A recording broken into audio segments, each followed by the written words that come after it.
Good afternoon, everybody. My name is Donna Feazell, and I'm your host of Donna's Edge television, radio, and podcast talk show. Thank you so much for watching every day, Monday through Friday, beginning 2 p.m. on the Eastern time zone as I get to ride home with you in the afternoon. It's always such a fun ride, and I always love the time that we get to spend with each other. It's huge in my life.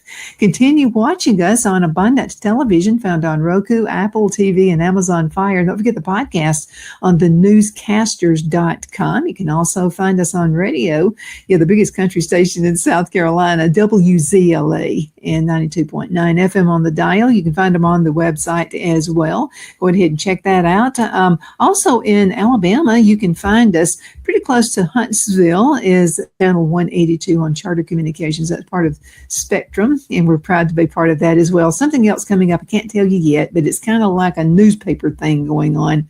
Online is a new thing. Okay, so we're going to really get that started, and I'm really proud to be part of that as well. I have Peter Young with me right now. You guys sent so many questions for him that I had to have another segment. I mean, we just had to do that because I'm afraid you're going to get mad at me if we don't get to all these questions. But thank you again so much for the questions. Donna at donnasedge.com, Donna at donnasedge.com. Peter, great to have you back on the show again. I know you're like crazy busy, but thank you again for 30 minutes of time. You bet, Donna. Thanks for having me. Let's go ahead and get started with the questions because on the last segment we didn't get to. A lot of folks have asked you questions about life inside the cult. What it was it like? Did it compare to other cults that we've heard about, Jim Jones, that kind of thing?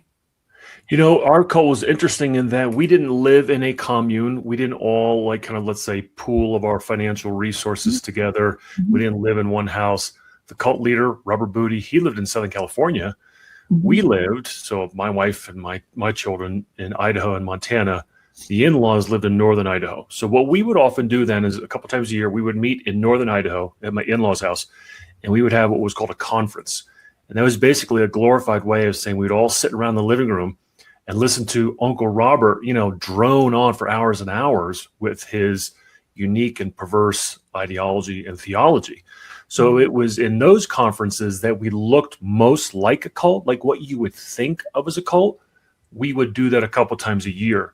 But for most of the year, we looked like any other normal neighbor that you would have. You would never know that we were a cult. And I kind of wonder, I bet you there are a lot of these little micro or mini cults that look more like that than what we think of. Everybody in a commune, sex going on everywhere, crazy stuff going on. Yeah. So in Oxford, Alabama, there was a church that I thought was probably a cult. And the reason I thought that is, first of all, one of the members was she went to school with my husband. They were really good friends in school. And so she winds up with a divorce. And so, and it was one of those divorces where you were friends with both of them, and I felt like the child that was in the middle of their divorce, because I didn't want to pick the time. But I could see where he was getting very frustrated with this. And he said, well, Donna, they expected her to call them their parents. So they wanted them to, like Father's Day and Mother's Day. It's like, instead of giving your parents, your real parents, gifts for Father's Day and Mother's Day, they were supposed to get the presents. And I said, that weirds me out. And he said that she's really changed, and they had a really good marriage. And just all of a sudden, he said she started getting really distant, but they went nowhere. She didn't live in a commune. It was just a church she was going to. So I think that's probably why people were asking the questions they're asking this time. Yeah. And as if you've heard me speak before, one of the traits that a lot of cult leaders share is they really abhor or don't want to share authority with the nuclear family. So they will try and destroy the nuclear family, or at the very least blur the lines, which is really what happened in our case. So therefore, I was deemed a sperm donor and a bloodline, so that my kids would really look beyond me to Uncle Robert as their uncle or grandfather or father in the Lord. So that is common, where they don't like to share authority with anybody. So now if you have a family in the cult leader has to really attack mostly the father so that the kids will then look beyond the father to the cult leader. Well, that's totally against what Jesus says. It's totally against it, where the man is supposed to be the head of the house. And a lot of people quiz me about that. They say, well, I thought you were a little more liberated than that, Donna. But I really do. I follow that. It's less work for me to do. Let Phil be the head. So he's the head, but Phil says, yeah, you're a close, like you're the neck. So you're real close to me. But I really believe that. And I think the man should be the honored family member. Yes, Donna says that. And I also think the woman needs to, if your spouse needs to be like really close, okay? God needs to be first, but then the spouse and then the kids and then the rest of the family and then everybody else. We all have roles, and I trust the Lord that he knew what he was doing when he assigned these roles, and it works really well if we follow it. Yeah, I'm nowhere near a man. I don't think I could handle the guy stuff. I really don't. And Phil has no interest in the women's stuff, even though he does like to cook out. Now, he's got the grill out back, and that's his cave, okay? He does the cookouts, and I'm good with that. Okay. But yeah, that's part of it. I think people are discovering things. I think people are getting a little wiser now, and that's why I like having you on the show, because I think you're opening the light, you're opening doors to people who are like, that doesn't quite seem right in my church, or that doesn't quite seem right in my neighborhood. Something is off. Right. So another question I thought was really good is, what were members discouraged from questioning leadership? You've mentioned that several times. Oh, absolutely. Again, another very ubiquitous trait of cult leaders is they hate questions. And I always say, the truth doesn't mind being questioned. The truth welcomes questions. And for me, of course, when I say that, I mean the Bible, I mean the gospel. You could ask me anything. I may not have the answer to everything, but I'm not going to be offended by your questions of me. If you ask a hard question, I'll be like, well, I need to do a better job of researching and knowing what I believe and being able to defend it.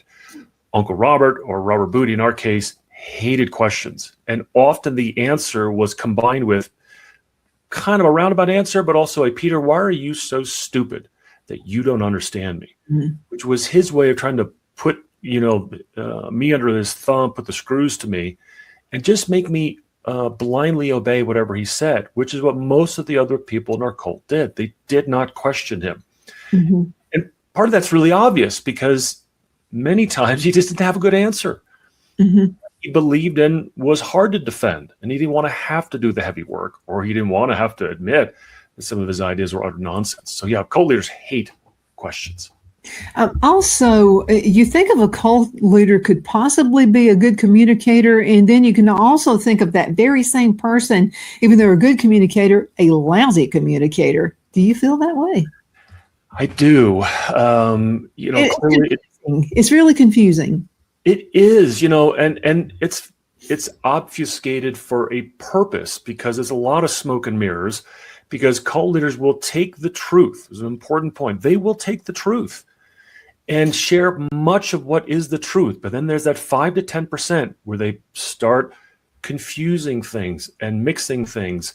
And that's where the, kind of perverse interpretation comes in, and you go off the rails and you lose the truth. So they start off with a lot of it, and then they confuse it, and now all of a sudden it's something completely different.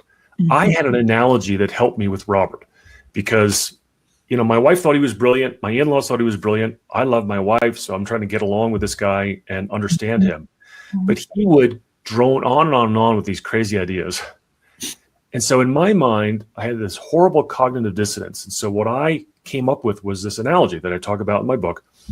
And if I asked Uncle Robert, again, Robert Booty, for a cookie, right? I just use this analogy. Instead of him giving me a cookie, here you go, Peter, here's your cookie. Here is my answer to your question. I'd put out my hand, and he would pour sugar and butter and chocolate chips and flour and eggs. And I'd have this gooey mess in my hand, right, that I had to deal with. But the idea was that then it was up to me to bake it, and I'd have this wonderful cookie. Okay, it's just kind of a silly analogy. But that's what I came up with in my head. Makes sense. To be able to live with this guy, because quite often what I would get is this gooey mess in my hand, ideas that made no sense. And I was trying so hard to believe in this guy that I came up with that silly metaphor. I used to be with the corporate world. Used to work at GTE with them many years. I've loved everything I've ever done. It was a good job. But we were having a sales meeting once, and so we had to answer a simple question. It was a direct question. You could give a simple answer. Well, I gave the simple answer, and I'm thinking, is that even enough? And then the next person was what my boss said, vomiting all over everybody. In other words, he was just on and on and on about things you didn't have to say. And so he actually used me as an example, which I couldn't believe, because he and I used to fight a little bit. So, but anyway, he said, Donna, direct. That's what you do. You answer it, because people don't like long, drawn out answers about anything. And it sounds like that's what that cult leader is doing as well. He would just just go on, and you're like, that's enough. I mean, I get it. Yeah. And there's even a biblical verse about it. And I hope I'm not stepping on too many toes, but the verse talks about where words are many, sin is not absent. And I used to think of Bill Clinton. Again, I hope I'm not offending anybody, but when I saw that verse, I immediately thought of Bill Clinton. He would go on and on and on and on, right? And people do that when they're not being truthful. The truth is really simple, right? Doesn't take a lot of words.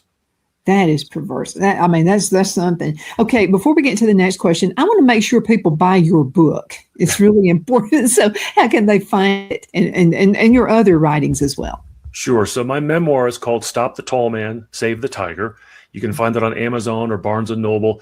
Amazon is great. They're really, I know some people might not like big corporations, but they have been a great friend to self-published authors. And so you can go, again, Amazon or Barnes & Noble, and that's the memoir. And then I also have 2 novels about faith and basketball, The Blue Team and Wardrobe of the Wolf. Mm-hmm. Thank you for doing that. Let's do one more. We can do one more before we go into a commercial break. Okay. Oh, there's so many of them. How many were there tactics that were used to gain trust and loyalty for you? Well, the biggest tactic that was used against me, I would say, really was I was trying to preserve my marriage. So if I was not married to, I call her Paige in my book. That's not her real name, but I call her Paige. That was my wife of over 20 years. If I was not married to her, I might have gone to 1 or 2 conferences with this Robert Booty guy. And after maybe, the second one, I'd be like, that guy's crazy. I'm never going to go talk to him again. That's what kept me in it. But yes, cult leaders will use shame and guilt a lot to control their members. And again, in my case, he's a man, and the men in the cult were the biggest target. So he really had to kind of diminish, demasculate or emasculate the men. Mm-hmm. So he would talk about Genesis and the story of Adam and Eve. And, it's very clear. The Bible says Eve was deceived and then deceived Adam. Mm-hmm. But he kind of twisted it around and said that Adam didn't protect Eve from himself, because to Robert, the whole story about, the eating of the apple was about sex. That's all it was. It was, figurative of the metaphor for having sex, and placed all the blame on Adam. Mm-hmm. And he did that to then, during our conference, really as a way to kind of like dig the knife into all the men there, saying, you guys are the same. You didn't protect your wives. And that was just another one of his ways to kind of really push the men down into the gutter so that he would have nobody challenging his authority. You know what that sounds like? That sounds like our government. You guys are getting really hit up hard by the government. Yeah. Yes. Yeah, exactly. You are, especially if you're white. I'm going to say, you really are a bad person. Not really. Let's go into a commercial break. We're going to be right back in just a few minutes. Twin City Used Car Sales has been serving drivers in the Northeast Alabama area for years with a quality selection of late model used cars, SUVs, and pickup trucks. On top of our extensive selection and competitive prices, we offer professional auto financing services for used car buyers of all credit levels. Whether you've just begun your search or you're ready to secure your next vehicle, at Twin City Used Car Sales, you will drive away with the vehicle of your dreams. The sales and finance staff at Twin City Used Car Sales looks forward to serving you, and you can apply for financing online before your visit to our used dealership in Gadsden, Alabama. Check us out on the web at twincityusedcars.com or go by our location at 901 First Avenue, Gadsden, Alabama. We sincerely look forward to serving you.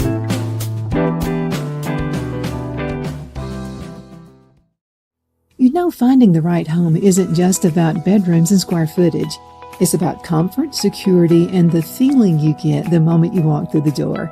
That's why so many families across Greenwood and the Lakelands area trust Jenny Ferguson with Keller Williams.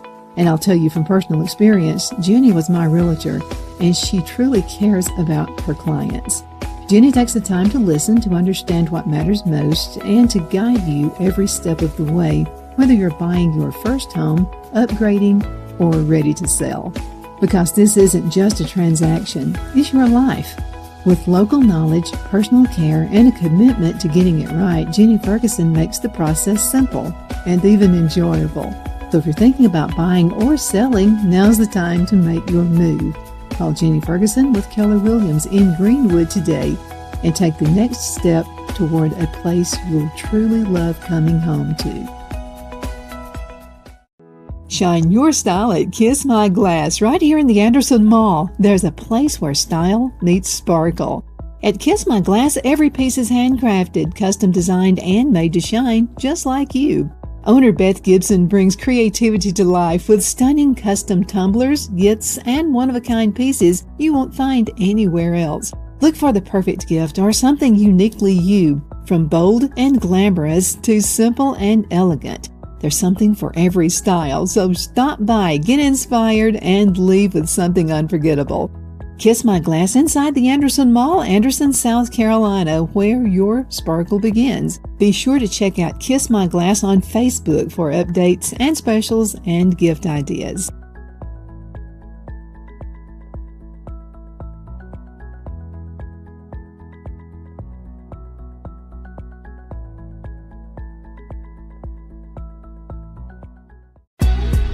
Donna's Designs offers a line of handmade memorial, wedding, and keepsake jewelry that launched back in 1970.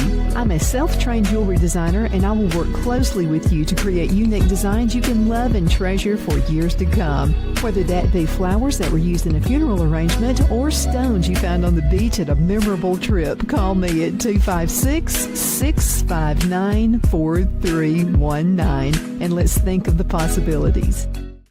Lowe's knows that the projects you build in spring are the ones you can't wait to share. It's why we make sure you have our best deals with My Lowe's Rewards, and that you get help from people who've been there, done that. Try this. This spring, we'll help you build something rewarding. Hey, Stan. What's up? I made you something. Oh, thank you. And I got something for you. You grew these? Of course.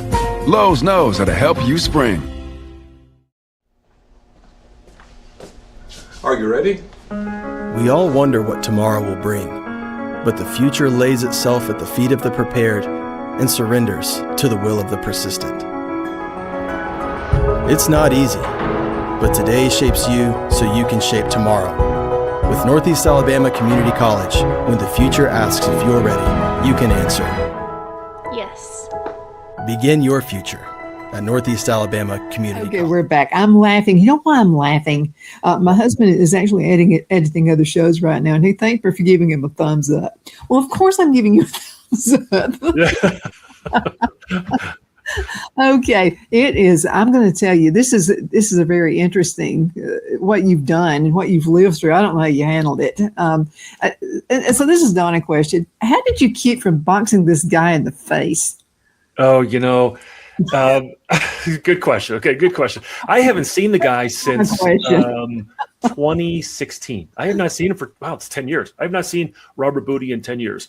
And we kind of talked about this in a different episode, Donna, that, as a guy, there are times where we get frustrated when we are getting picked on, when we are getting persecuted, when people are after us. We want to lash out. We want to use our fists. We want to, shed blood. Shed my blood. I'll show you how strong I am. And 99 times out of 100, our fight really, as it talks about in the Bible, is not against flesh and blood, but it's about the principalities. It's mental and emotional and spiritual. And we're called to turn the other cheek. And it was very difficult with him. I'll admit it was very hard. There, but for the grace of God go I. The only reason I can forgive him is because the Lord has been able to give me that forgiveness. It was hard. But yet, if I don't do that, then I'm just like him, or maybe even worse. But it was not easy. But I haven't seen the guy in 10 years. But something, by your forgiving him, you took it all away from him. He doesn't have anything over Right. you now, because if you're not, and it's still eating at you, and then he has exactly what he wants. You're in his head. He has the power. Right. Right. Absolutely. So let's talk about this one. Did you face any resistance? I've been meaning to ask you about this one. Did you face any kind of resistance or threats when you left? So I love these questions. These are great. I, in effect, was kicked out of the cult when my wife left me. So she left me in 2017, really to draw closer to Robert. You know, if you've read my book, you know my story. You know, I had an extra wedding band and we sent it to him because he had lost his. So, you know, my wife wanted him to wear the wedding band. So he's wearing my wedding band. And then years later, she wanted to be a surrogate to provide Robert with a male grandson to continue his precious bloodline. So he's wearing my wedding band. She wanted to provide him with a male heir, grandson. And then right when she left me, she and Robert traveled to D.C. to go witness Trump's inauguration for his first term. Well, they were gone for about 2 weeks. Kind of sounds like a honeymoon. So again, I'm not saying anything was really happening that way, but in a kind of a figurative sense, she left the marriage to me to draw closer to him. So there was really no threats until it became obvious I didn't want my marriage to end. I didn't want to lose my kids. So then my wife and Robert started to teach the children that I was the devil, that I was Satan, that I was a sorcerer and a bloodline and a sperm donor. And if I didn't do exactly what they said, I would lose them forever. Well, I kind of took them at their word, and that was a very difficult time in my life. Yeah, that was a threat right there. Yeah. Okay, so let's pretend I was your sister during that time, and you told me this story about the wedding band. You know what I would say is your sister, something's going on there. That sounds pretty calculating to me. Well, no, that's the thing. No one knew. So again, I had lost my wedding band. 7-8 years later, I found it. So now I had two. And my wife's like, well, Uncle Robert just lost his. And so let's, send it to him. And I did. No one knew that other than my wife, me, Robert, and then probably my in-laws. When it came to my family, so my brothers, my sister-in-laws, my parents, I didn't tell them any of this because I knew that would be their reaction. Peter, what are you doing? That sounds like a symbol to me. I mean, I'm your sister telling you. That's symbolism, your wedding band. Yeah. And maybe she lost your ring so she could calculate this and get this. Because this sounds like this guy put her up to a lot of weird stuff. Or, again, if you've heard any of my talks here on this show, he taught that casinos were the true churches in America. So in my mind, I'm like, tell the guy to go to the casino and win some money and buy his own ring, I'm your sister now. Okay, Peter. So that's what it sounds like to me. It was calculated. Yeah. Okay, let's go ahead and talk about healing and recovery because we got a lot of questions about that as well. How long did it take you to rebuild your confidence and independence to write your book? So during COVID, I had the three youngest children were living with me full time. We did end up getting divorced. The court sent the three back to me because they saw the abuse of the cult. So while my kids are just watching videos all day during the first few months of COVID, I just wrote. So I wrote the bulk of my memoir, which is over 110,000 words during COVID. And I sat on it for about 3 years. So I didn't publish it until 2023. So she left me in 2017. I had been brainwashed for about 2 years. It took a full year for the Lord to really open my eyes and ears, kind of pull the veil off, so to speak, to really see how awful this was and how much I had strayed and how I had allowed myself to have this happen to me. So that took about a full year. And then when I wrote the book, so that would have been another 2 years later, it was very cathartic, very therapeutic to write it. Because when something like this happens to you, one of your first thoughts is, how could I have been so dumb? Why did this happen to me? Those kind of doubts. Mm-hmm. And to be able to piece it all together and figure it out with the wisdom the Lord gave me, again, was very helpful. Because sometimes admitting something like that, you don't want to appear foolish to people. I know because people have asked me, I grew up in a household that wasn't great. And so, people would say, well, why didn't you get out? Why didn't you run away from home? Why didn't you? It was the fear of running away from home. And I didn't really want people to know my parents were that way or my mother was that way. So I just, I put it off, and because I didn't want to appear like I was stupid. for staying in it. And then I went right around and married the first person who asked and wound up in the same situation. So I've got a wonderful marriage. I feel he's been wonderful to me. He has put up with me a lot. So here's a question right here. If you were to remarry, how suspicious would you be of your next wife? That's a great question. I have not remarried. I've actually done very little dating. I think I just dated one gal for a couple of months, and she was wonderful. Here's the tricky part that I have found is, I'm not going to get divorced again. I'm never going to go down that road. Mm-hmm. But I also don't want to be so jaded and so cynical that I'll never be able to love again. Mm-hmm. And I'm not trying to dodge the question, but to me, here's the more important thing to answer because of what's happened to me. I've had a wife of 20 years that I loved completely turn against me, and she despises me to this day. And I have children in my life still that don't like me, and it's so painful. It's incredibly painful. But what I've really come to grasp, and this has helped me, and this is to me has helped me mature, is that everybody in your life, the potential's there that they could turn on you. Every single person that you love and adore, and that might be a hard truth to accept, but you need to do that. And so that has helped me is, I'm going to stand up for the truth. I'm going to stand up for what I believe in always. And if somebody doesn't love me, I can't make them love me. So I know that going in. Will that help me find another spouse or another wife? I don't know. I hope so.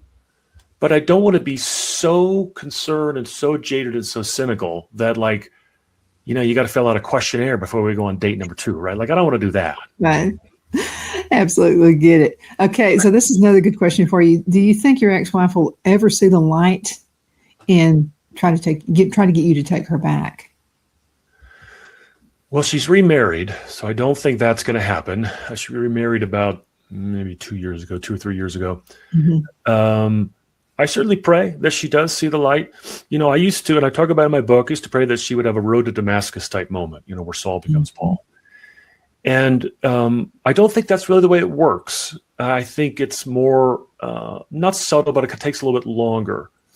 I think very seldom do we have that moment where, we've got a certain belief or certain lifestyle and we could change overnight. I think change is a little slower. Mm-hmm. And so I hope that one day she does see it. But we're not going to get back together again. She's remarried. And that's really nothing to you at this point. You've got to survive. That has to be you. Okay, let's talk about, you got a lot of questions. You got more than I thought you had. But we're going to save these guys. Continue sending questions. Donna at donnasedge.com, Donna at donnasedge.com. And I'm saving every one of them just, for when we come back. Okay. Why do you think that anyone can become vulnerable to occult influence? Why or how was the question? Yeah. Why do you think? This could happen to anybody. Right. Well, okay. Number one, cult leaders are good at what they do.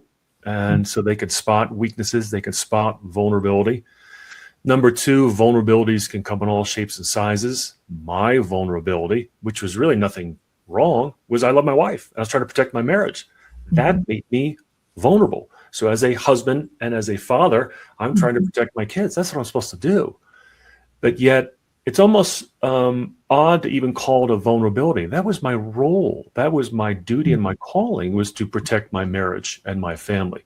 But in the eyes or the mind of the cult leader, that made me vulnerable. So when you recognize that, you realize that every one of us has a vulnerability somewhere that can be exploited. So then the key is, as I've talked about before, and I don't mean to be beating a dead horse, you have to stay in relationship and fellowship with other believers. Then you're far less vulnerable. Again, we all have vulnerabilities, but the more you're surrounded by other strong believers who are in your life, all of those vulnerabilities are greatly lessened. Absolutely. Peter, thank you again so much for being with me. Thank you guys so much for the questions. Continue sending. Donna at donnasedge.com. We'll see you guys next time around. And again, Peter, thank you so much for your insight. We'll see you guys later.